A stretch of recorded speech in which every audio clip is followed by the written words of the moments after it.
Read-along audiobooks, the best of the classics. Sleeping Beauty by Charles Perrault. The Sleeping Beauty in the Forest. Once upon a time, there lived a king and queen who were very unhappy because they had no children. More unhappy than words can tell.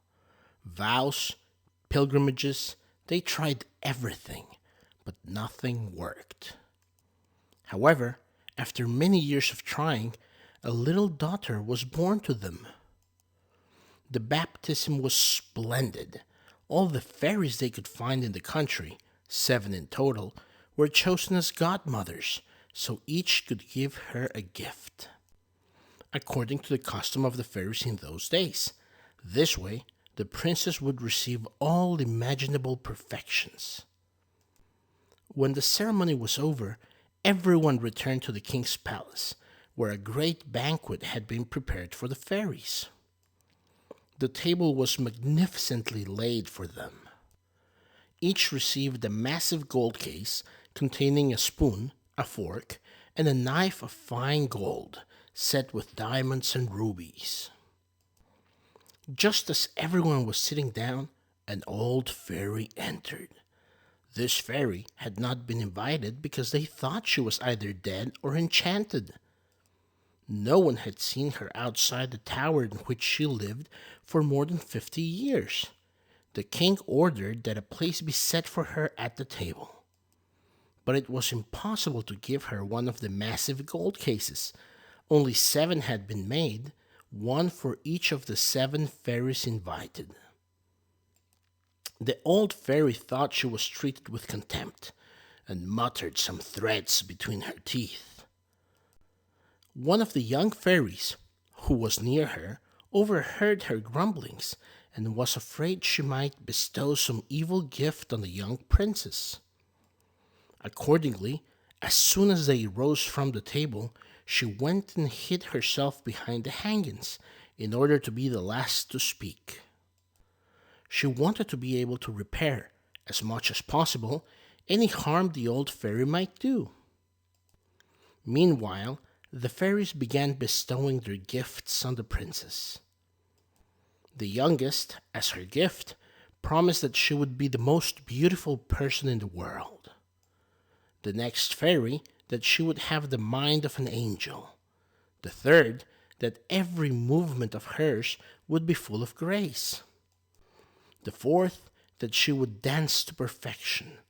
The fifth, that she would sing like a nightingale. The sixth, that she would play on every kind of instrument in the most exquisite manner possible. It was now the turn of the old fairy. Her head shaken, more with malice than with age, she said that one day the princess would pierce her hand with a spindle and die of the wound. The whole company trembled when they heard this terrible prediction. There was not one among them who did not shed tears. At this moment, the young fairy advanced from behind the tapestry and said, speaking that all might hear, "Comfort yourself, king and queen. Your daughter will not die of the wound. I do not have sufficient power to undo entirely what my elder has done. But when the princess pierces her hand with a spindle, she will not die, only fall into a deep sleep that will last 100 years. At the end of this time, a king's son will come and wake her." The king, hoping to prevent the misfortune foretold by the old fairy, immediately prohibited everyone, on pain of death, either to spin with a spindle or to have spindles in their possession. 15 or 16 years later, the king and queen were busy when the princess decided to explore. While running about, up the stairs from one room to the other, she came to a little room at the top of a tower. There, an old woman sat alone spinning with a distaff and spindle. This woman had never heard the king's proclamation forbidding the use of the spindle. "What are you doing there?" asked the princess.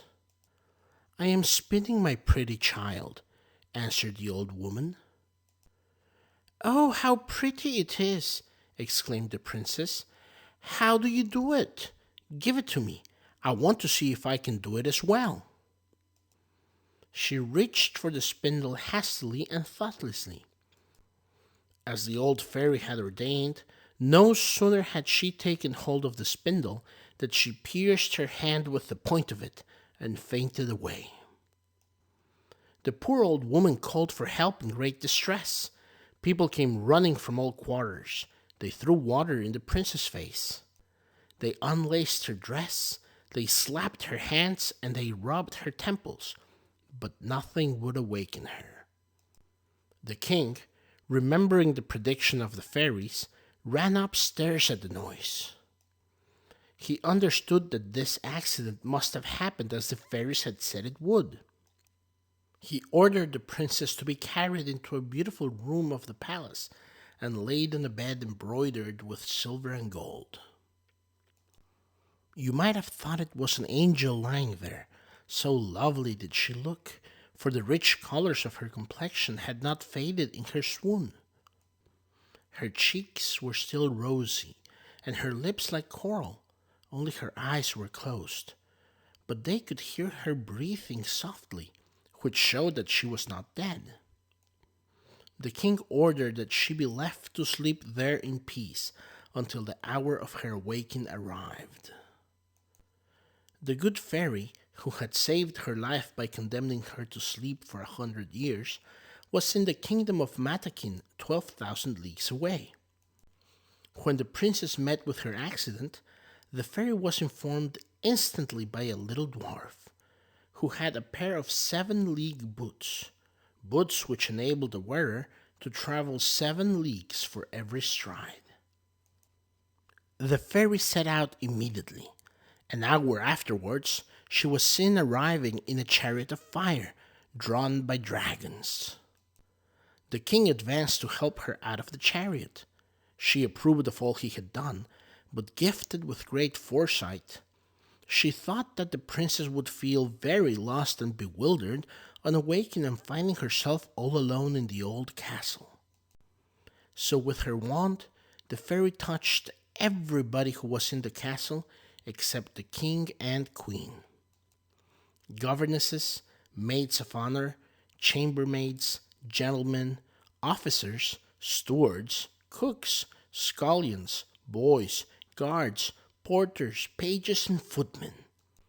She also touched the horses that were in the stables with their grooms, the great mastiffs in the courtyard, and little Fluff, the pet dog of the princess that was on the bed beside her. As soon as she had touched them, they all fell asleep, not to wake again until the hour arrived for the princess to do so. Now they would all be ready to attend upon her as soon as she needed them. Even the spits before the fire, hung with partridges and pheasants, and the very fire itself, went to sleep. All this was done in a moment, for fairies never lost much time over their work. The king and queen now kissed their dear daughter, who kept on sleeping, left the castle, and issued a proclamation forbidding any person whosoever to approach it.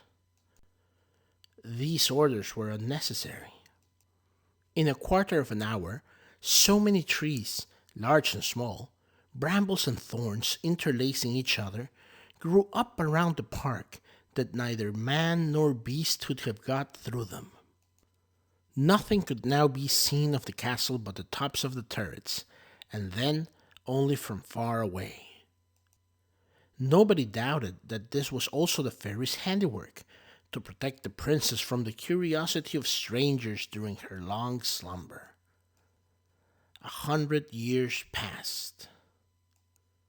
One day, the son of the king who now sat upon the throne, and who was of a different family to that of the sleeping princess, was hunting in the neighborhood. He asked about the towers he could see above the trees of a very thick forest. Each person answered him according to the story they had heard, Some said it was an old castle haunted by ghosts. Others that all the witches of the country held their midnight revelries there. The more general opinion, however, was that it was the abode of an ogre, and that he carried there all the children he could catch, to eat them at his leisure without being pursued. The ogre alone had the power of making his way through the forest. The prince did not know what to believe of all this. Then an old peasant said to him, "Prince, it has been more than 50 years, but I heard my father say that inside the castle was the most beautiful princess ever seen. That she went to sleep for 100 years and would be awakened by a king's son, for whom she was intended and waiting." At these words, the young prince felt himself all on fire. He did not doubt for a moment that he was the one chosen to accomplish this famous adventure. Urged to the deed by love and glory, he set forward without delay. He was just approaching the forest when all the great trees, all the brambles and thorns, made way for him to pass of their own accord. He walked toward the castle, which he saw at the end of the long avenue he had entered, and was somewhat surprised to find that none of his people had been able to follow him. The trees had closed up again as soon as he had passed. Nevertheless, he continued to advance. A young prince inspired by love is always courageous. He came to a large court where everything he saw might well have frozen his blood with terror. A frightful silence reigned around. Death seemed to be everywhere. On every side, nothing could be seen but the bodies of men and animals stretched out, apparently lifeless. He soon discovered, however, by the shining noses and red faces of the porters, that they were only asleep. Their goblets, which still had a few drops of wine, proved they had dozed off whilst drinking. He next passed through a large courtyard paved with marble, ascended the staircase, and entered the guard-room. The guards stood, drawn up in line with their carbines shouldered, snoring loudly. He passed through several rooms with ladies and gentlemen all asleep, some standing, others seated. At last he came to a room covered with gold. There, on a bed, curtains open on either side, he saw the most lovely sight he had ever looked upon. A princess, who appeared to be about 15 or 16, and whose dazzling beauty shone with a radiance which scarcely seemed to belong to this world. He approached, trembling and admiring, and knelt down beside her. At that moment, the enchantment ended. The princess awoke and gazed at him for the first time with unexpected tenderness. "Is it you, prince?" she said. "I have waited long for you to come." The prince was delighted at these words, and still more by the tone in which they were uttered. He knew not how to express his joy and gratitude. He assured her that he loved her better than himself. His words were rather confused, but she was all the more pleased with them. There was little eloquence, but a great deal of love. He was much more embarrassed than she was, which is not to be wondered at. She had had time to think over what she would say to him. For there is reason to believe, although history does not mention it, that during her long, long sleep, the good fairy let her enjoy very pleasant dreams. In short, they talked for 4 hours and did not get through half of what they had to say to each other. In the meantime, all the palace had been roused at the same time as the princess. Everybody remembered his or her duty, and, since they were not in love, they were dying with hunger. The lady-in-waiting, as hungry as any of them, became impatient and announced loudly to the princess that the meat was on the table. The prince assisted the princess to rise. She was fully dressed and most magnificently. But he was careful not to tell her that she was dressed like his grandmother and wore a stand-up collar, for in spite of this, she was not a bit less beautiful.